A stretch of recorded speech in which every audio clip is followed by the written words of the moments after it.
Hey everyone, welcome to today's video where we're diving into the ultimate horror tower defense traits tier list. If you've ever wondered which traits are absolutely game-changing and which ones are, well, better left in the shadows, you're in the right place. I'll be breaking down all the traits, ranking them from the best to the ones you might want to skip, and giving you some insider tips to craft the perfect build for your favorite units. Trust me, whether you're a seasoned player or just getting started, this list will help you dominate those creepy waves like never before. We're talking strategy, synergy, and straight up power moves here. I'll show you how to pair the top tier traits with your units to maximize their potential. You'll learn which traits are must-haves for specific playstyles and which ones can turn even an average unit into an unstoppable force. So grab your popcorn, settle in, and let's build the perfect defense together. You don't want to miss this. I'm quickly moving on to the video, and I'm ranking traits in horror tower defense. Before we start, if you enjoy these types of tier list videos, don't forget to like the video and subscribe. Enjoy watching. A very small portion of the audience is subscribed to the channel. Please don't forget to subscribe if you like these types of videos. Thanks. The traits in this tier are, in order from top left to bottom right: Damage 1, Swiftness 1, Hunter 1, Experienced 1, and 2. Alright, let's talk about those traits that make you go, really? That's it?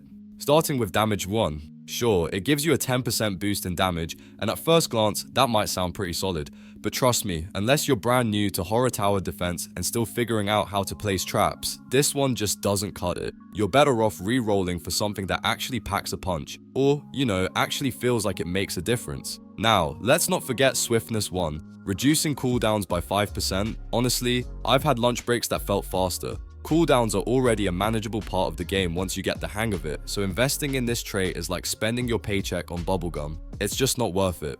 Do yourself a favor and re-roll for something that will actually keep you alive when the hordes show up. And then there's Hunter 1 and Experienced 1 and 2. Hunter gives you a 10% range boost, which sounds nice, until you realize you're still struggling to hit anything meaningful.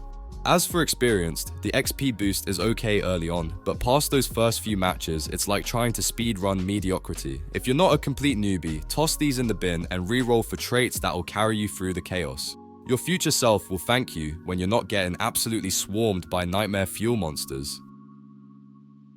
The traits in this tier are, in order from top left to bottom right: Damage 2, Swiftness 2, Hunter 2, and Experienced. Alright, let's dive into some of the traits in horror tower defense, particularly focusing on those in the C tier. Now, before you roll your eyes at the idea of C tier, hear me out. These traits might not be the flashiest or the game changers you want for your mythics or nightmares, but they still have their uses if you know where to place them. Think of them like that trusty sidekick in a horror movie who's not the star, but definitely gets the job done when it matters. First up, we've got Damage 2. This one boosts your damage by 15%. Now this trait is perfect for those early game units like haunted skeletons and zombies. They're solid starters, and this extra damage can help them carry the load in the early waves. But if you're thinking of sticking this on a mythic, exclusive, or any nightmare creature, I'd say it's time for a reroll. These units deserve more than just a small bump in damage. Also, whatever you do, don't slap this on Dracula. He's got a lot of pride, and honestly, he'd rather you give him something more fitting. Moving on to Swiftness 2, which reduces cooldowns by 10%. This trait is a great fit for your rares, those mid-tier units that you'll rely on to hold things down. With a reduced cooldown, they'll be able to dish out their abilities faster and more often. But, much like Damage 2, if you're rocking any high-tier units, it's best to re-roll. You want those big hitters to have traits that match their potential, and cooldown reduction just doesn't cut it for the heavy hitters. Keep it for those rares, and you'll see the difference. Next is Hunter 2, which increases range by 15%. Now this is a nice little buff, especially for units that need to take out enemies from a distance, like the haunted skeletons and zombies we mentioned earlier. It's a solid trait to help your units take down enemies from afar without getting too close to the action. But here's the thing, if you've got a mythic or nightmare unit, this isn't the trait you want. It's fine on the low tier stuff, but don't insult your high tier units by giving them this basic boost. Dracula, for example, would not appreciate it. He's about that all-out power, not just sitting back and shooting from afar. Finally, let's talk about Experience 3, which boosts your XP gain by 15%. This trait is pretty useful for leveling up those powerful units, especially in the early stages of the game when you need all the help you can get. It's great for getting those higher tier units up to speed. The downside though is that it's not as strong as elevated, so once you've gotten your units to a decent level, you're gonna want to re-roll for something with more oomph. Still, if you're just starting out or want to get a solid unit leveled up quickly, this is a handy trait to keep around. In summary, C tier traits in Horror Tower Defense have their place, but you've got to know where to use them. Stick them on lower tier units like zombies and haunted skeletons to get a little extra help in the early game, but don't get too attached. When your mythics or nightmares come into play, it's time to re-roll for something better. Keep your unit strong and don't be afraid to swap things out when you get those better traits. The traits in this tier are, in order from top left to bottom right: damage 3, swiftness 3, hunter 3, and elevated. Alright, let's dive into the B tier traits in Horror Tower Defense. Now, don't let the B fool you. These traits are far from bad. In fact, they're solid choices for any unit, especially if you're not really looking to reroll unless you've got gems to burn. Trust me, if you land one of these, you won't be disappointed. Let's break them down. First up, we've got damage 3. This one is a classic. Increases your damage by 17.5%, which means you'll be dealing more damage with every hit. This trait is awesome for pretty much any unit, so don't be quick to re-roll it. It's always nice to have a little extra damage in your back pocket, and honestly, you'll use this on just about any character that can benefit from it. Next, we've got Swiftness 3, which reduces your cooldown by 15%. If you've got a unit that relies on abilities or powers that need to be used frequently, this one's a real gem. It's similar to Lightspeed, which is an A tier trait, but just a bit weaker, which is why it's hanging out in B tier. That said, don't sleep on it. It's still fantastic for making your units faster on the battlefield, especially if you've got abilities that can turn the tide of battle quickly. Moving on, let's talk about Hunter the Fur. This one increases your range by 17.5%. It's like Perspicacity, but just a little less powerful, and that's why it finds itself in B tier instead of higher up. But don't underestimate it. This trait is still really useful for extending the range of your units and letting them hit enemies from farther away. Great for those units who need a little more space between them and the incoming hordes. And then we've got Elevated, which increases your XP gain by 25%. Now, I'm not the biggest fan of EXP buffs because honestly, I'd rather stack more damage or cooldown reduction. But hear me out. If you land Elevated on a powerful low-level unit like Dracula, Freddy, or any of the Nightmare or exclusive units, you might want to hold onto it for a while. It'll help you level them up faster, and once they're strong enough, you can re-roll it for something better. It's a useful trait if you've got the right unit. So all in all, B tier traits in Horror Tower Defense are definitely worth considering. They're not the absolute best of the best, but they can really boost the effectiveness of your units. Plus, if you're looking to enhance your gameplay, they're solid picks that can make a difference when used properly. Just don't be too hasty with those rerolls unless you're really looking for an upgrade. The traits in this tier are, in order from top left to bottom right: Lightspeed, Warrior, and Perspicacity. Let's talk about some of the most underrated traits in Horror Tower Defense that really step up your game when you need them. First up, we've got Lightspeed. This trait reduces your cooldowns by a massive 20%, which might not sound like a lot at first, but trust me, it's a game changer, especially for units like Foxy or Herbot.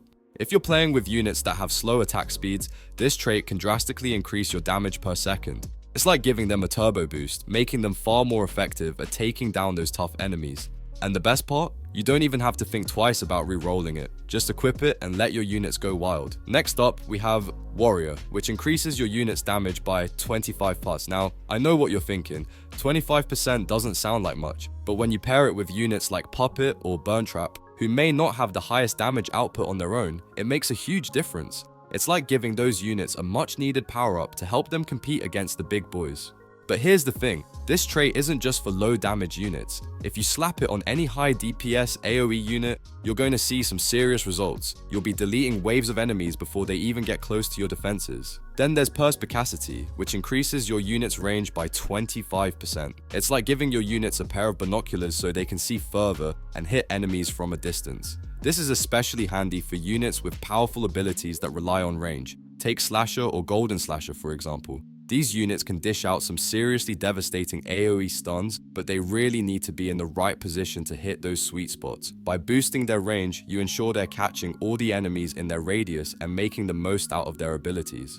Overall, each of these A tier traits offers something special that can really give you the edge in Horror Tower Defense. Whether it's reducing cooldowns, boosting damage, or extending range, they can all make a huge difference when used with the right units. So don't sleep on these traits, grab them when you can, and watch your defense strategy soar.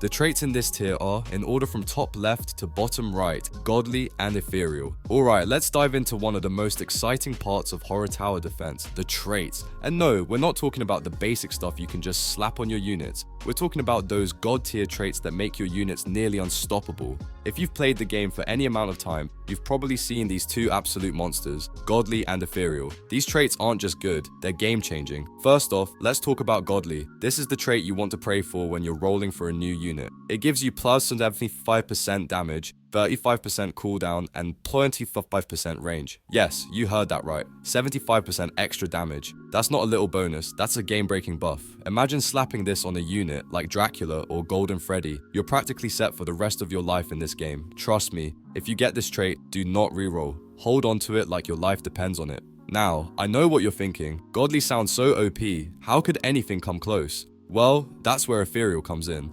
While it's not quite as insane as godly, ethereal is still a beast of a trait. With plus 30% damage, 20% cooldown, and plus 15% range, it's still a top tier choice. It's like the cooler little brother of godly, offering massive buffs to damage and cooldown reduction. So while it might not have that insane 75% damage boost, it's still a trait that will make any unit so much better. If you get it, you won't be disappointed.